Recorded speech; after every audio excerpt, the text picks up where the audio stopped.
अ, हम अब चलते हैं मुकेश जी की तरफ। मुकेश जी, मेरा अगला सवाल आपसे है।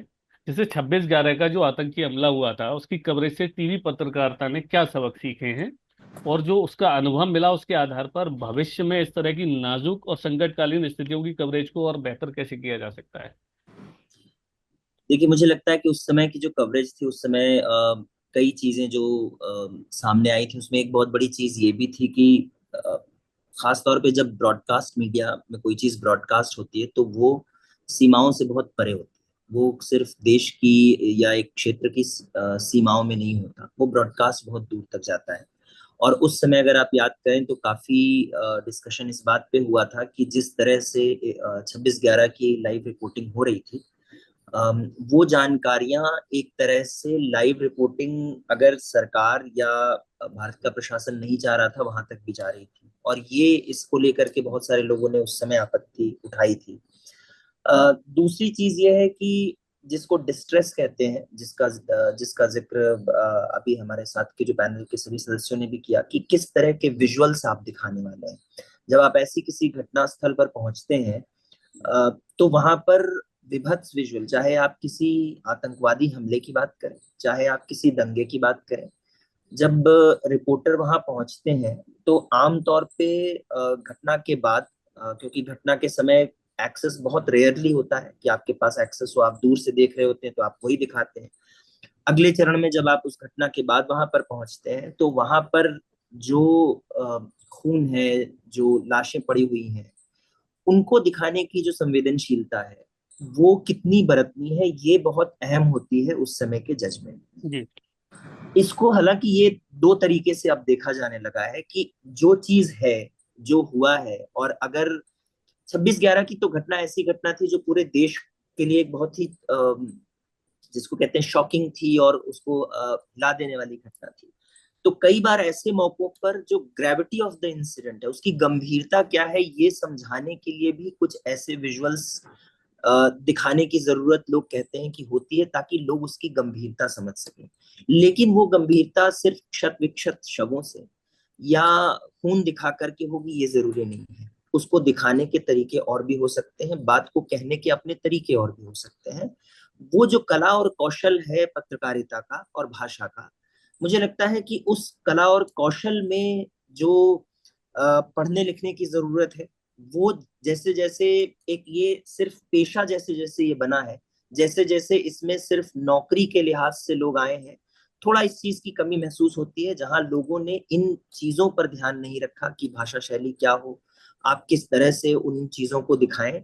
और मुझे लगता है कि उसका असर ही ऐसी घटनाओं के कवरेज के समय देखने को मिलता है, और जिसकी काफी आलोचना होती है, और जिसको देख करके लोग ये कहते भी हैं कि नहीं, पत्रकारों से या जो वहां पर मौजूद लोग हैं उनसे इस तरह की व्यवहार की या इस तरह की पत्रकारिता की उम्मीद नहीं है। उन्हें संवेदनशीलता बरतनी चाहिए। तो मुझे लगता है कि सबक धीरे धीरे जो लोगों ने सोच समझे हैं, या हमारे पत्रकारों ने जो समझे हैं, वो ये सबक भी है कि आप वहां पर अपनी संवेदनशीलता का ख्याल रखें। आप वहां पर जब दिखा रहे हैं तो ये पहली जिम्मेदारी तो ये है कि घटना का सही चित्रण लोगों तक पहुंचे।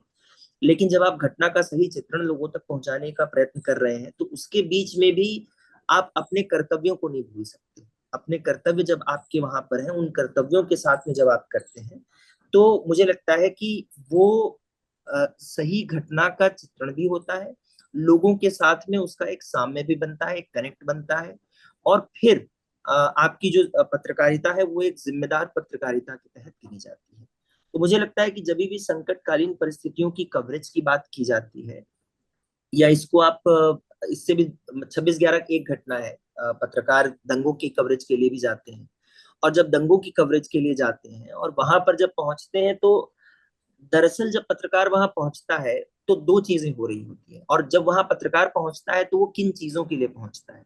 घटना जब हुई है तो आम लोगों के बीच में सूचना की कमी है, क्योंकि उन्हें उस समय सही सूचना की आवश्यकता है, और मिस इन्फॉर्मेशन की अधिकता हो सकती है अगर सही ढंग से सूचना वहां पर न पहुंचाई जाए।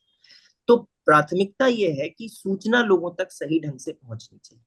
अब वो सूचना पहुंचाने के लिए अगर आप किसी दंगे जैसी परिस्थिति में भी मान लीजिए हैं और उसके बाद में आप पहुंचते हैं, आमतौर पे तो आप तब पहुंच, अगर मान लीजिए जब दंगा हो रहा है और उसके विजुअल्स आप कहीं दूर खड़े होकर के शूट कर रहे हैं और दिखा पा रहे हैं, तो भी ये ध्यान रखने की जरूरत होगी कि कॉन्टेक्स्ट आप बता रहे हैं क्या। क्योंकि जरूरी नहीं है कि आप जिस समय जिस घटना को दिखा रहे हो वो ही उसका सही चित्रण हो सकता है वो किसी एक रिटेलिएशन की कार्रवाई हो, जबकि असली घटना कहीं हो चुकी होती है। तो अगर आप उसको मैग्नीफाई कर रहे हैं तो घटना की असलियत तो सामने नहीं आ रही है। तो जो कॉन्टेक्स्ट है, जो परिदृश्य है, उसका वो लोगों को समझ में आना चाहिए। दूसरी चीज, अक्सर तो ये होता है कि जब दुर्घटना हो गई या दंगे हो गए उसके बाद पहुंचते हैं, तो जब पत्रकार ऐसे समय पे वहां पहुंचे हैं तो वहां पर आप क्या दिखाएंगे? आप वहां पर आमतौर पर जो विक्टिम होता है, जो जो इस इन दंगों को या इन परिस्थितियों को झेल चुके लोग होते हैं, आपकी पहली एक्सेस उन लोगों के पास होती है। जब आप उन लोगों से बात करते हैं तो वो वैसे ही एक ऐसी स्थिति में है जो वो परेशान है, प्रताड़ित है। ऐसे व्यक्ति से जब आप बात कर रहे हैं तो ये आपकी जिम्मेदारी भी है कि आप उसे कितना प्रूव करना चाहते हैं, कितना उसको अपनी बात रखने का मौका देना चाहते हैं।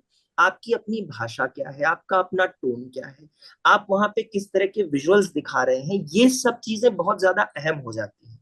ये सेंसेशन फैलाना कि ये हुआ था और पहले दिन, पहले मौके पे, घटना पे पहुंचते ही इस चीज की जिम्मेदारी ले लेना कि मैं घटना के पहुंचने के 1 घंटे के अंदर सारे राज खोल दूंगा या सारा इतिहास बता सकता हूँ, ये न तो एक्सपेक्टेशन किसी रिपोर्टर से सही है, और ये संपादकों को भी ध्यान रखने की जरूरत है कि जब आपने वहां डिप्लॉय किया है तो पहली कोशिश ये होनी चाहिए कि घटना की वस्तुस्थिति तो पता चले, और वो वस्तु स्थिति वही होगी जो वहां पर वो देख पा रहा है, और जो कॉन्टेक्स्ट उसको बाहर से मिल रहा है उन दोनों कॉन्टेक्स्ट को जोड़ के वहां पर बताना पड़ेगा। तो मुझे लगता है कि जो स्केल ऑफ विक्टिम है, दूसरी चीज ये होती है कि आप पहुंचते हैं, अगर किसी एक बड़े एरिया में कोई दंगा या दुर्घटना हुई है तो आपका एक्सेस हर समय सब जगह नहीं होगा। आप एक बिंदु से शुरू करेंगे, किसी एक जगह से शुरू करेंगे।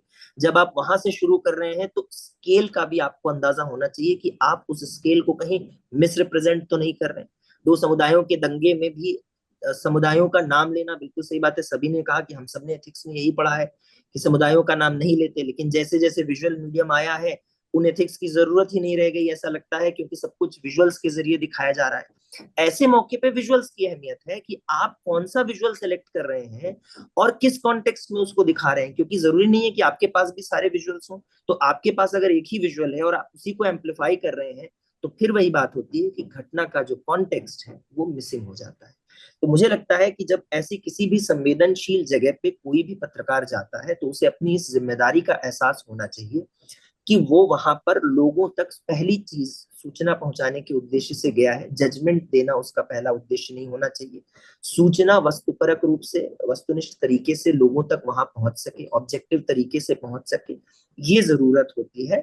और धीरे धीरे जब आप उस रिपोर्टिंग में या ऐसी किसी घटना की कवरेज को लंबा चलाते हैं या लंबा चलता है उस घटना की ग्रेविटी की वजह से, तब आप उसकी दूसरी परतों पे जाते हैं। लेकिन जो पहली परत, विक्टिम के पास पहुंचने के बाद विक्टिम को समझने की, उसकी संवेदनशीलता को ध्यान में रखने की और उसको बोलने की गुंजाइश देने की, हर समय ये जरूरी नहीं होता कि जब आप किसी विक्टिम के पास खड़े हो तो आपको ही बोलते रहना है। कई बार विक्टिम अपनी बात खुद बोलता है और बोल सकता है आपके बहुत छोटे छोटे प्रॉड्स के जरिए। आप 2-3 चीजें पूछेंगे, उसके पास बताने के लिए बहुत कुछ हो सकता है। तो वो जो भाषा की संवेदनशीलता है उसका भी ध्यान रखा जाना चाहिए। तो मुझे लगता है कि ये सारे मानक हैं, ये सारे वो गाइडलाइंस हैं जो अम, जिनका पालन समय के टीआरपी के प्रेशर में या फिर एक दूसरे की होड़ में आगे हो जाने के चलते लोग भूल जाते हैं। लेकिन वो इस प्रोफेशन के साथ में या इस कर्तव्य के साथ में शायद न्याय नहीं है। इन चीजों को ध्यान में रखते हुए ही जो ग्राउंड पे है वो अगर इन चीजों को न भूल करके और जो विजुअल्स हैं या जो अपनी कहानी है उसको कहेंगे, तभी मुझे लगता है कि इस जिम्मेदारी का सही ढंग से पालन हो पाएगा। धन्यवाद मुकेश जी, आपने काफी विस्तार से जानकारी दी।